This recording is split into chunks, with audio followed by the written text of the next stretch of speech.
Channel में सभी का स्वागत है। तो आज देखिए हम क्या पढ़ रहे हैं। आज हम बचत फलन के बारे में जानेंगे।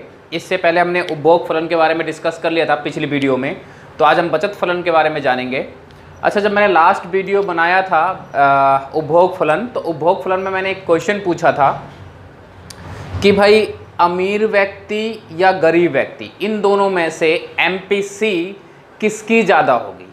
कहने का मतलब यहाँ पर यह है कि जो अमीर व्यक्ति थे और गरीब व्यक्ति, इनमें से जो एमपीसी है वो किसकी ज़्यादा होगी। तो कुछ बच्चों ने कमेंट किया कि भाई दोनों की बराबर होगी, किसी ने कहा कि अमीर व्यक्ति होगी, किसी ने कहा गरीब व्यक्ति होगी। तो इसको पढ़ने से पहले हम ये समझ लेते हैं, जो पिछला क्वेश्चन मैंने पूछा था कि उसका आंसर क्या है, कि अमीर व्यक्ति की ज़्यादा होगी या गरीब व्यक्ति की होगी। तो इसका सही आंसर जो है एमपीसी जो है वो किसकी, गरीब व्यक्ति की ज़्यादा होगी।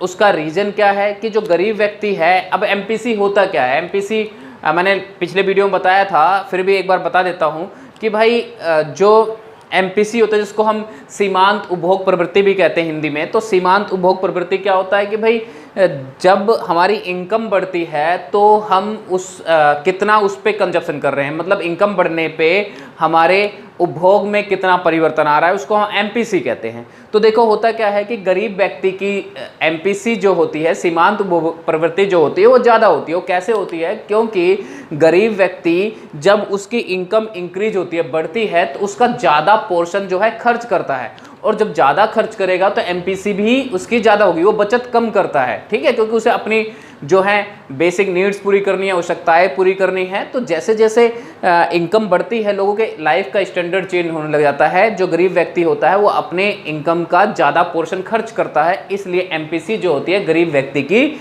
ज़्यादा होती है, वहीं पे अमीर व्यक्ति कम होती है। इसको एक एग्जांपल से भी समझ सकते हो। देखो एक एग्जांपल दे देता हूँ मैं आप सबको, फिर इसको समझ लेना, क्योंकि एमपीसी जो है क्लियर हो जाएगा तो इसके प्रैक्टिकल भी आसानी से आपको, ये जो बचत फलन है ये भी आसानी से क्लियर हो जाएगा, क्योंकि इसमें एमपीएस भी आएगा और एपीएस भी आएगा।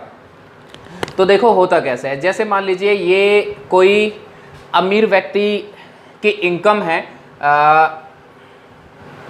मैं 1 लाख रुपए अमीर व्यक्ति की इनकम ले रहा हूँ, और उसकी इनकम सडनली बढ़ जाती है, 2 लाख हो जाता है। 2 लाख हो गया, उसकी इनकम 2 लाख हो गई, ठीक है। अब जब उसकी 1 लाख इनकम थी, ये वाई है, 1 लाख इनकम थी, तो वो खर्च करता था 70,000, ठीक है। लेकिन जब उसकी 2 लाख इनकम हो गई तो उसने क्या करा कि भाई उसने खर्च करना शुरू करा 1,20,000, ठीक, 1,20,000, ठीक है।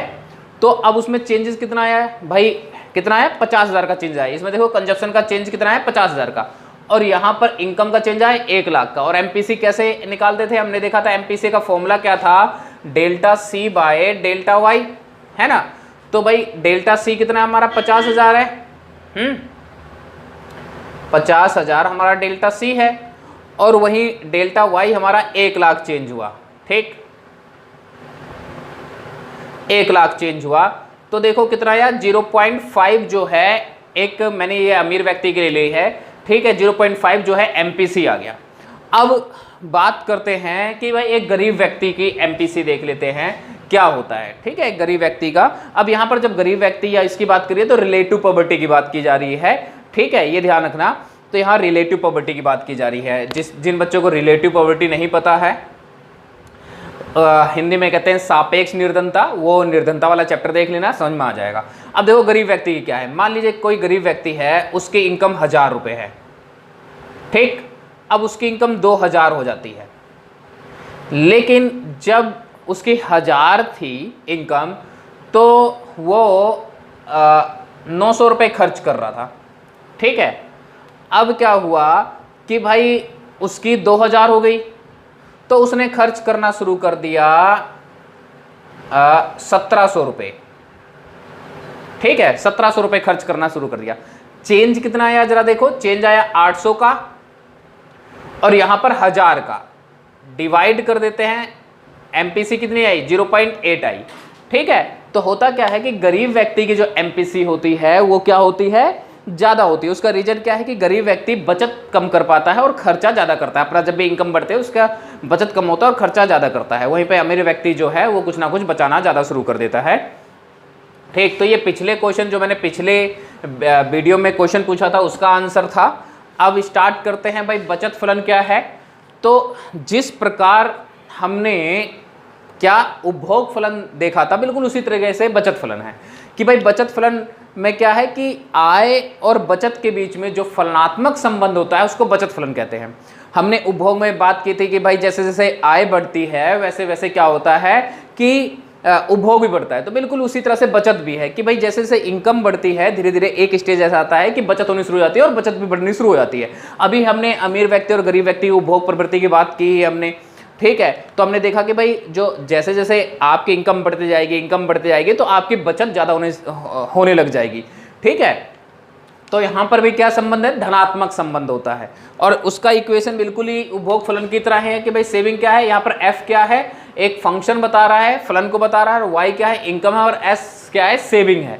तो देखिए जरा डेफिनेशन देख लेते हैं। बचत फलन से अभिप्राय बचत और राष्ट्रीय आय के बीच फलनात्मक संबंध से है और ये इसका एक इक्वेशन है। एस मतलब क्या है, सेविंग है, बचत है, एफ मतलब क्या है, फलन या फंक्शन कह सकते हो, और वाई मतलब राष्ट्रीय आय, ठीक है। अब देखिए नीचे क्या है, बचत फलन एक समय अवधि के दौरान एक दिए गए आय के स्तर को दर्शाता है, ठीक है।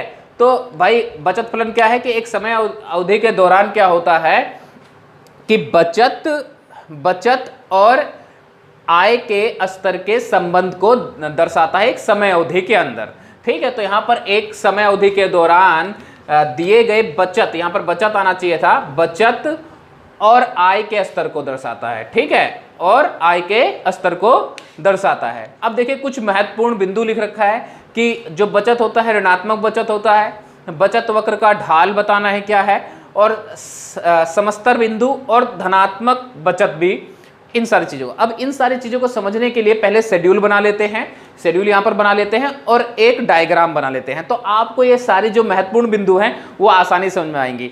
तो चलिए एक बार शेड्यूल बना लेते हैं। अब शेड्यूल में हमें कुछ स्पेशल नहीं करना है, जो हमने पिछला शेड्यूल बनाया था, मैंने पहले ही वीडियो में बता दिया था कि एक ही शेड्यूल होगा, उसी को बार बार रिपीट किया जाएगा, उसी से सारी चीजें निकाली जाएंगी।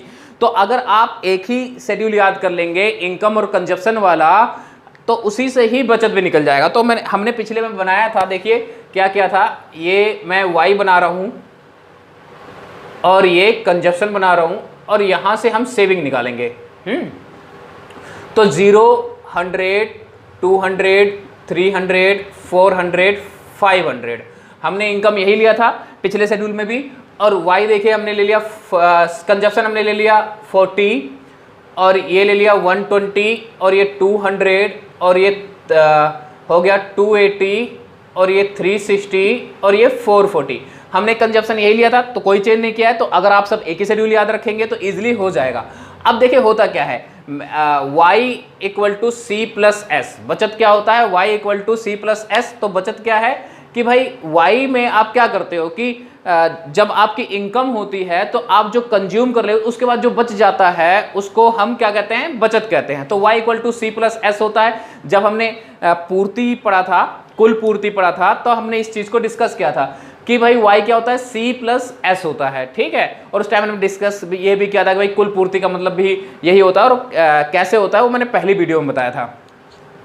तो अब क्या है कि अगर मैं ये c जो है y में से माइनस कर दूं तो सेविंग आ जाएगा, भाई ये इस तरफ जाकर माइनस हो जाएगा, ठीक है, तो सेविंग आ जाएगा। तो वही चीज यहां पर करना है कि भाई इसको इसमें से माइनस कर दें तो क्या आ जाएगा, सेविंग। तो माइनस क्या है, 40 - 20, 0, 20, 40 और ये 60, तो ये बचत होना शुरू हो गया।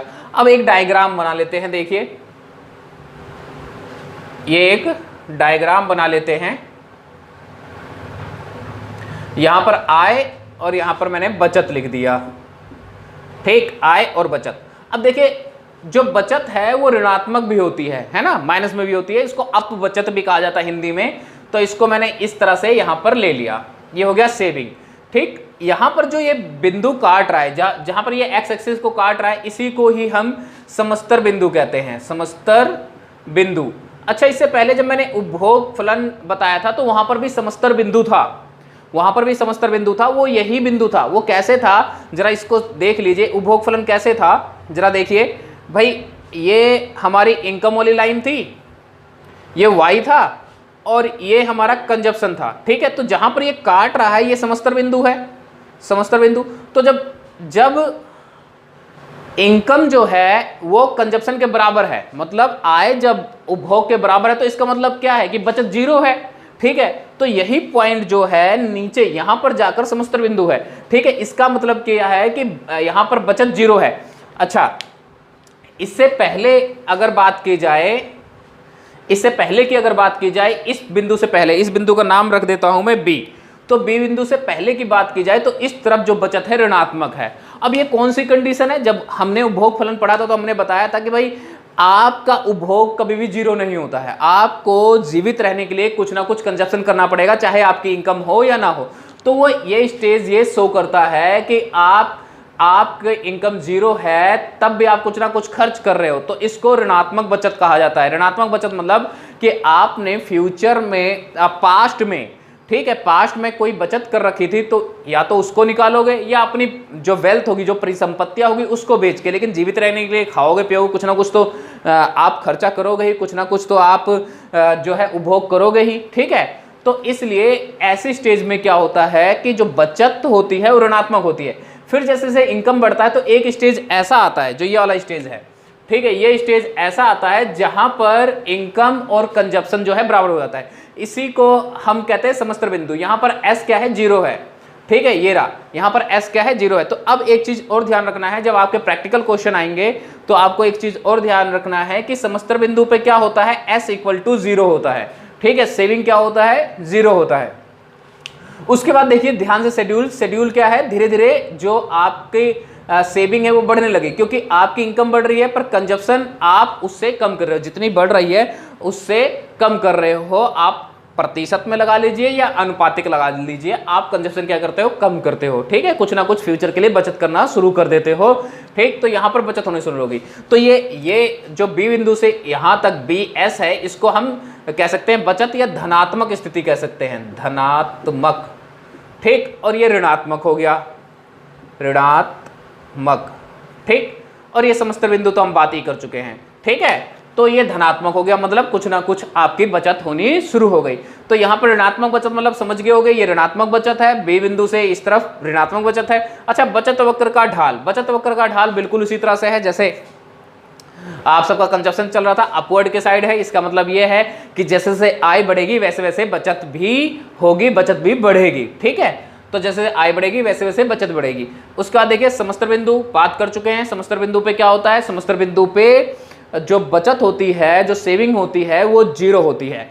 उसके बाद धनात्मक बचत, समस्तर बिंदु के बाद जो बचत होती है उसको हम धनात्मक बचत कहते हैं। तो ये आपका बचत फलन का कॉन्सेप्ट था। इसके बाद अब देख लेते हैं कि भाई बचत फलन या बचत प्रवृत्ति, जो कि हमने जैसे उपभोग फलन में किया था भाई, एमपीसी और एपीसी किया था, ऐसी बचत में भी है, ऐसी सेविंग में भी है एमपीएस और एपीएस। तो आप सब इसका स्क्रीनशॉट ले लीजिए या लिख लीजिए, ठीक है। तो इतने में उसको एपीसी और एपीएस को इस पे लिख लेता हूँ वीडियो को पॉज करके, जिससे छोटी वीडियो में कम टाइम में आप सब ज़्यादा समझ सके। चलिए इसको कर लीजिए। तो चलिए बचत प्रवृत्ति को देख लेते हैं। तो देखिए दो प्रकार के, एपीएस औसत बचत प्रवृत्ति और एमपीएस सीमांत बचत प्रवृत्ति। जैसे कि हमने भाई उपभोग बचत प्रवृत्ति देखा था, वैसे बिल्कुल यही है। तो होता क्या है, जरा बिल्कुल उसी तरह से डेफिनेशन है। यहाँ पर बचत है तो बचत और आय के अनुपातिक संबंध से है। एपीएस क्या होता है? बचत और आय के अनुपातिक संबंध। बचत और आय का अनुपातिक संबंध का मतलब यहाँ पर ये है कि एपीएस क्या है? APS equal to S by Y. ये आपका एक फॉर्मूला तैयार हो गया।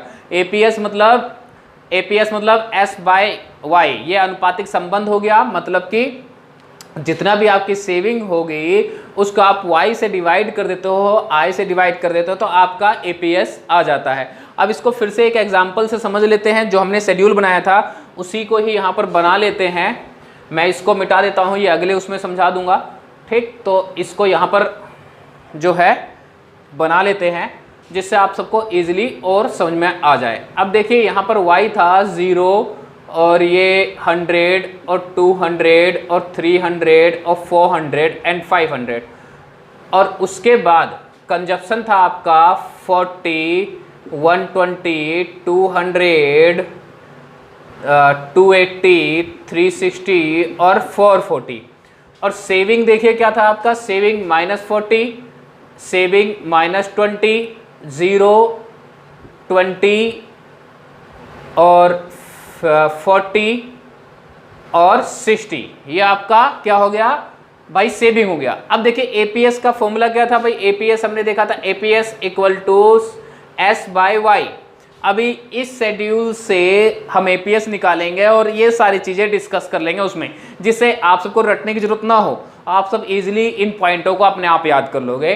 ठीक है, तो देखिए एपीएस क्या है, S/Y निकाल लेते हैं। तो देखिए y कितना है, 0 है और S -40 है, तो यहाँ तो कुछ नहीं आएगा, हाइफन या नॉन डिफाइंड। उसके बाद देखिए 100 से डिवाइड करेंगे -20 को, तो क्या आएगा, माइनस का 0.2 आएगा। ठीक, अब देखिए 200 यहाँ पर y है और ये 0 है, जब 0 को 200 से आप डिवाइड करोगे तो 0 आएगा।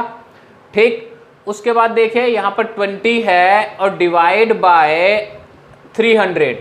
अब 20 को डिवाइड करोगे किससे, 300 से, तो एक 0 से एक 0 कट गया, 30 पॉइंट लगाया, 0 आ गया। और 0 लगाकर एक 0 और बढ़ा दिया, तो आपका हो गया यहाँ पर 37। तो ये चला गया 7 पे। ठीक है, 0.7 आ गया। अब देखिए 40 को डिवाइड कर लेते हैं 400 से, तो ये इससे ये कट गया, फिर पॉइंट लगाया, 0 बढ़ा दिया। ठीक है, 0 बढ़ा दिया तो आ गया 0.1। ठीक है, अब उसके बाद 60 को डिवाइड कर देते हैं 500 से। ठीक, तो यहां पर देखिए क्या है कि एपीएस क्या है कि धीरे धीरे क्या हो रहा है, इंक्रीज हो रहा है। ठीक है, अब देखिए इन पॉइंटों को देखिए क्या कहता है, एपीएस 1 या 1 से अधिक नहीं हो सकती। ठीक है, तो एपीएस कभी भी 1 भी नहीं होगा और 1 से ज्यादा भी नहीं होगा। अब 1 होने का मतलब ये है कि जितनी इनकम आपकी बड़ी है वो क्या कर दिया आपने, सारा खर्च कर दिया। नहीं, सारी बचत कर ली, खर्च नहीं कर दी, सारी बचत कर दी, तो तभी जाकर वो क्या होगा, एपीएस होगा। जैसे मान लीजिए कि भाई किसी की इनकम है वो 500 है, अब 600 हो गई, तो उसने क्या करा कि जो इनकम 100 रुपये बढ़े थे वो पूरा खर्च कर दिया। ठीक है, तो क्या होगा 100/100 और क्या हो जाएगा 1। तो एपीएस 1 या 1 से अधिक नहीं हो सकती है। ठीक है, क्यों, क्योंकि हम सारी बचत नहीं करते हैं, क्या करते हैं, कुछ ना कुछ उपभोग करते हैं, तो कभी भी 1 या 1 से अधिक नहीं होता, अधिक होने का तो मतलब ही नहीं बनता है। उसके बाद एपीएस 0 हो सकती है। एपीएस 0 कब हो सकती है, देखो यहाँ पर एपीएस 0 कब है, जब आपकी बचत 0 है, तो एपीएस क्या है, 0 है। उसके बाद एपीएस ऋणात्मक या 1 से कम हो सकता है, तो एपीएस देखो ऋणात्मक भी है और 1 से कम भी है। उसके बाद एपीएस आय के बढ़ने पर बढ़ती है, तो जैसे जैसे आपकी इनकम बढ़ रही है उस वैसे वैसे आपकी सेविंग बढ़ रही है, तो एपीएस भी क्या हो रहा है, बढ़ रहा है। ठीक है, एपीएस भी क्या हो रहा है, बढ़ रहा है। तो एपीएस क्या होता है, आय के साथ बढ़ती है। वहीं पे हमने जब क्या करा था कि जब हमने उपभोग के बारे में पढ़ा था, तो हमने उपभोग के बारे में क्या पढ़ा था कि भाई जैसे जैसे हमारी इनकम बढ़ती है वैसे वैसे हमारी जो एपीसी जो होती है वो धीरे धीरे क्या होने लग जाती है, कम हो जाती है, क्योंकि शुरुआत में हम ज़्यादा खर्च करते हैं, फिर बचत पे ज़्यादा आ जाते हैं। यहाँ पर एपीएस क्या है, बढ़ने लग जाती है। ठीक है, एपीएस क्या हो जाता है, बढ़ने लग जाती है, जैसे आपकी इनकम बढ़ेगी आप बचत ज़्यादा करेंगे। तो ये एपीएस था, ये आप सब उतार लीजिए, देख लीजिए। उसके बाद देख लेते हैं हम एमपीएस देख लेते हैं।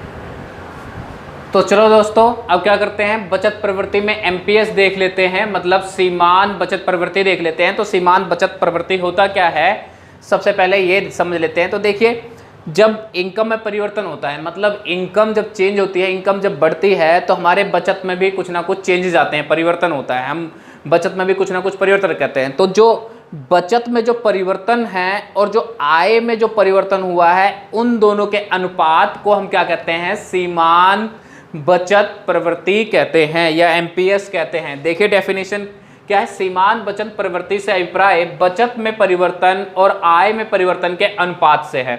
तो देखिए इसका फॉर्मूला क्या हो गया, MPS equal to delta S by delta Y. ठीक है, delta S by delta Y. और डेल्टा मतलब क्या होता है, चेंज होता है। तो जो बचत में जो आपके परिवर्तन आएगा और जो इनकम में परिवर्तन आएगा, उन दोनों के अनुपात को क्या कहा जाएगा, एमपीएस कहा जाएगा। अब देखिए एमपीएस जो है 0 से 1 के बीच में होता है। ठीक, तो जरा इसको समझ लेते हैं, 0 से 1 के बीच में होता है। फिर से वही शेड्यूल बनाएंगे तो आप सबको काफ़ी कुछ इजीली समझ में आ जाएगा। तो देखिए ये हमने बनाया y, ये हमने बनाया कंजप्शन, ये s, और यहाँ निकालेंगे एमपीएस। ठीक है, तो भाई 0, 100, 200, 300, 400 और 500 हमने ये लिया था। और कंजप्शन 40, 120, 200, कंजप्शन 200 और 280 और 360 और 440। और हमारी सेविंग क्या थी, ज़रा देखिए, -40। ठीक, और यहाँ पर सेविंग क्या है हमारी, -20, यहाँ 0, 20, 40 और ये 60। अब देखिए एमपीएस कैसे निकालेंगे, इनका चेंज। ठीक है, मतलब जो y है इसका चेंज तो देखो आप 100 आ रहा है, सीधी सी बात है भाई। 100 से 200 हो गया, 100 का चेंज आया। 200 से 300 हो गया, 100 का चेंज आया। 300 से 400 हो गया, 100 का चेंज आया। 400 से 500 हो गया, 100 का चेंज आया। वहीं पे देखिए यहाँ पर क्या हो रहा है कि भाई यहाँ पर देखिए 40 से 20 हो गया, 20 का चेंज आया। 20 से 0 हो गया, 20 का चेंज आया। ठीक, और 0 से 20 हो गया, फिर 20 का चेंज आया। और यहाँ पर 20 से 40 हो गया, 20 का चेंज आया। और 40 से 60 हो गया, 20 का चेंज आया। तो यहाँ पर 20 का चेंज आ रहा है और यहाँ पर 100 का चेंज आ रहा है। तो 20 divide by 100 equal to 0.2। 20 divide by 100 equal to 0.2। देखो पहले वाले में तो कोई चेंज नहीं आएगा, पहले वाले में तो हाइफन आएगा, पहले वाले में तो कोई चेंज नहीं माना जाता है। इसके बाद 20 divide by 100 equal to 0.2। 20 divide by 100 equal to 0.2। ठीक है, तो इस तरह से 0.2, 0.2, 0.2 आएगा। ठीक, तो कुल मिलाकर एमपीएस जो होता है वो 0 और 1 के बीच में होता है। वहीं पे जब हमने एपीएस की बात की थी तो एपीएस में हमने कहा था कि क्या था कि वो कभी 1 नहीं होता है और 1 से ज़्यादा भी नहीं होता एपीएस। और जब इससे पिछली वीडियो में एपीसी की बात की थी तो क्या होता है, वो 1 से ज़्यादा भी होता है। तो एपीएस जो है 1 से ज़्यादा नहीं होता है, क्योंकि हम कभी भी सारी इनकम बचत नहीं कर लेते हैं, कभी भी हम सारी इनकम बचाते नहीं हैं, क्योंकि हमने इससे पहले बात की है कि कुछ ना कुछ तो उपभोग करेंगे ही, कुछ ना कुछ तो जीवित रहने के लिए कुछ ना कुछ तो खर्च करेंगे, तो कभी भी हम सारी इनकम बचाते नहीं हैं। ठीक है, इसलिए एपीएस ना तो कभी 1 होता है, ना ही कभी 1 से ज़्यादा होता है। वहीं पे एमपीएस की बात करें तो ये 0 से 1 के बीच में होता है। ठीक है, 0 से 1 के बीच में का मतलब यहाँ पर ये 1 हो सकता है। ठीक, 1 हो सकता है का मतलब यहाँ पर ये है कि जब इनकम, जितनी भी इनकम परिवर्तित हुई है उसको पूरे के पूरे को बचा लिया जाए तो 1 हो जाएगा। इतना ही। नेक्स्ट क्लास में हम जो ये चैप्टर है इसको ख़त्म कर देंगे। एक वीडियो में कोशिश करेंगे एक वीडियो में और क्या है जो ये चैप्टर है इसको ख़त्म कर दिया जाए। इसके बाद अगले चैप्टर पे चलेंगे। आपका टोटल इसमें 3 चैप्टर हैं तो जल्दी ही ख़त्म कर दिया जाएगा, जिससे आपका सेकंड टर्म का जो है वो सिलेबस जो है ख़त्म हो जाएगा यहाँ पर। ठीक है, उसके बाद जो इंग्लिश मीडियम के बच्चे हैं, इंग्लिश मीडियम के लिए जो सेकंड टर्म की वीडियो रह गई है उसको बनाया जाएगा। तो चलिए आज के लिए इतना ही। Thank you.